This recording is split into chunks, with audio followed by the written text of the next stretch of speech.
गीड़ा के अंदर मेघवाल समाज शिक्षा एवं विकास संस्था द्वारा रखा गया प्रोग्राम, उसके अंदर पधारे हुए हमारे बाहर से आए हुए मेहमान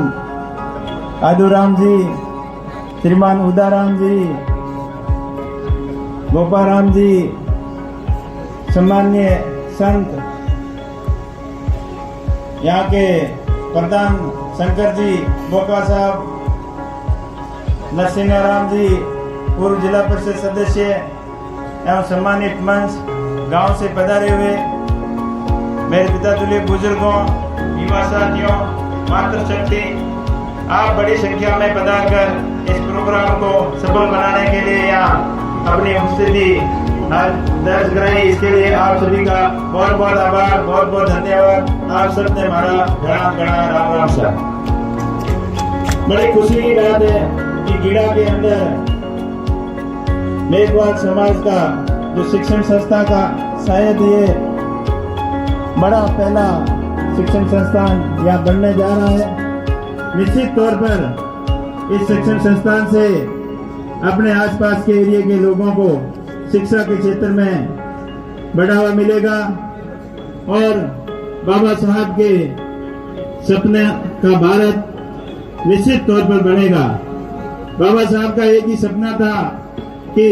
समाज के अंतिम छोर तक बैठा व्यक्ति वो कैसे उसकी बराबरी की भागीदारी मिले हर क्षेत्र के अंदर, चाहे राजनीतिक क्षेत्र हो, चाहे सरकारी नौकरी का सिस्टम हो, चाहे न्यायिक क्षेत्र हो, प्रत्येक क्षेत्र के अंदर समाज की अंतिम पंक्ति में बैठा व्यक्ति आगे कैसे पहुंचे, ये बाबा साहब का सपना था और ये शिक्षा के माध्यम से ही ये सपना पूर्ण रूप से साकार हो सकता है। अभी आजादी के 75 साल बाद भी जो बाबा साहब ने सपना देखा था कि मेरा भारत एक उन्नत विकसित भारत होगा और सब लोग समान होंगे, ऊंच नीच का भेदभाव खत्म होगा, उस पंक्ति में, उस दिशा के अंदर अभी भी अपने को बहुत कुछ काम करना शेष रह गया है। 75 साल तक निरंतर प्रयासों से अपना समाज और देश आगे तो बढ़ा है, कमी रह गई है। आप सबकी जिम्मेदारी का दायित्व बनता है कि समाज के अंतिम छोर तक, अंतिम पंक्ति में बैठे व्यक्ति की हम कैसे मदद करके उसको आगे की पंक्ति तक लाएं। उसका सिर्फ और सिर्फ एक ही माध्यम है, शिक्षा। अब शिक्षा की बात करें तो बाड़मेर जिला जो शिक्षा के क्षेत्र में पिछले जिलों की श्रेणी में आता था, उस अपने प्रयासों से, अपने मार्गदर्शकों से, अपने पूर्वजों के, समाज के जागरूक लोगों के प्रयास से काफी प्रगति हुई है, लेकिन अब भी बहुत कुछ करना बाकी शेष रह गया है। पहले तो IAS, IPS नाम की कोई सोचता ही नहीं था, लेकिन अब प्रत्येक स्कूल में पढ़ने वाले बच्चे, कंपटीशन की तैयारी करने वाले प्रत्येक बच्चे के मन में ये रहता है कि मैं कैसे IAS बनूंगा, कैसे IPS बनूंगा, कैसे इंजीनियर और डॉक्टर बनूंगा। ये जागरूकता आई है तो सिर्फ शिक्षा की वजह से ही आई है और इसको और आगे कैसे बढ़ाएं, ये हम सब मिलकर प्रयास करने होंगे और प्रत्येक क्षेत्र के अंदर, प्रत्येक कस्बे के अंदर शिक्षा के प्रति ऐसी संस्थाएं बनाएं, ऐसे हॉस्टल बनाएं और पढ़ने वाले बच्चों को अच्छी तरीके से मोटिवेट करें ताकि ये शिक्षा का जो भेद है ये दूर हो और सब बराबरी के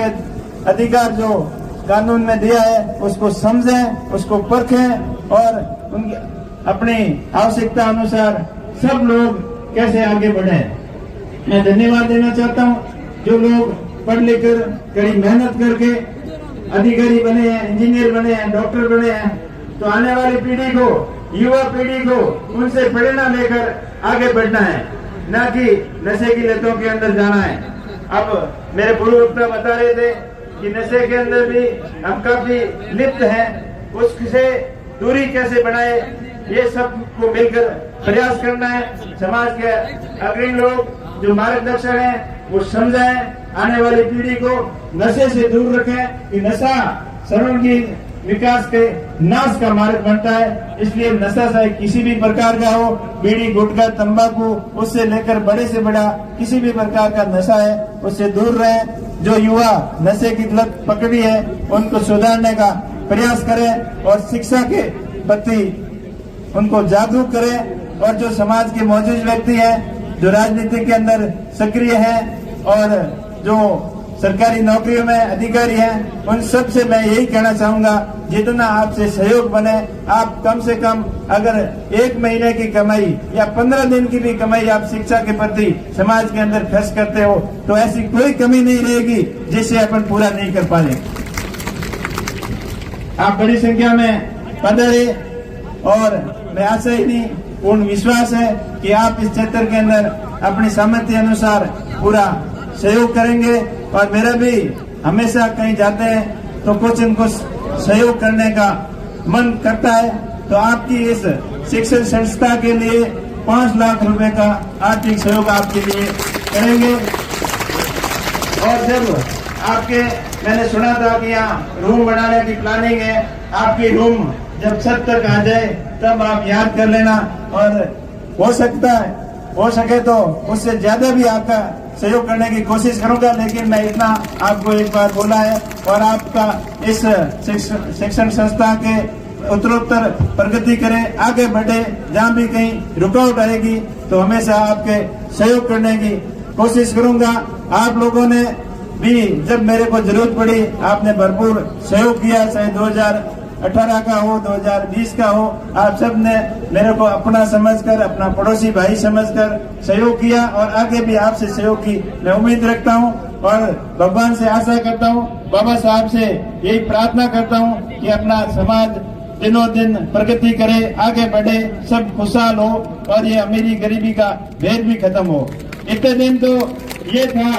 कि उस चीज का भेदभाव धीरे धीरे अब खत्म होने की कगार पर जा रहा है, लेकिन एक बहुत बड़ा विस्फोटक आने वाला है, वो है अमीरी और गरीबी का। जो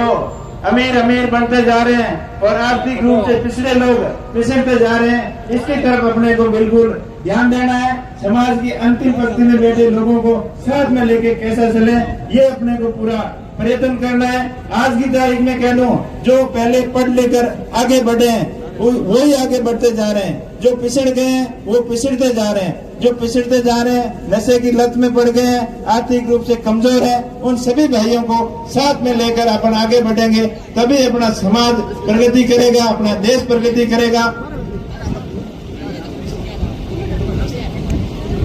अब सोनाराम जी कह रहे हैं आपको और ज्यादा करना है, तो मेरा तो मन और ज्यादा है, आप मुझे उस काबिल बनाओगे तो सोनाराम जी कह रहे हैं 8 करना, मैं तो कह रहा हूँ आपका 11 कर दूंगा, लेकिन उसमें मेरे को टाइम लगेगा, उसके लिए आप मना मत करना। हमेशा मैं तो जहाँ जाता हूँ दिल खोल के सहयोग करने की कोशिश कर रहा हूँ, और आप सभी से भी अपील करता हूँ कि आप भी अपनी सामर्थ्य अनुसार देने में कुछ कंजूसाई न रखें, क्योंकि दिया हुआ दान, शिक्षा के प्रति दिया हुआ दान, इस सशस्त्र के साक्षात मंदिर के अंदर दिया हुआ दान आपके 1000 गुना होके वापिस आएगा। ये तो मैंने तो आजमाइश करके देखा है, और आप भी आजमाइश करके देख लेना। अगर इसमें कोई कमी पड़ जाए, आपको देने से कोई तकलीफ हो जाए, तो आप मुझे बताना, आपका हर समय सहयोग करते रहेंगे। आप जब सभी मेहमान बाहर से आए, उन सभी का स्वागत। आप सभी इस प्रोग्राम में पधार कर इस प्रोग्राम को सफल बनाने के आए, आप सभी का बहुत बहुत धन्यवाद, बहुत बहुत आभार। बाबा साहब अमर रहे, बाबा साहब अमर रहे। धन्यवाद।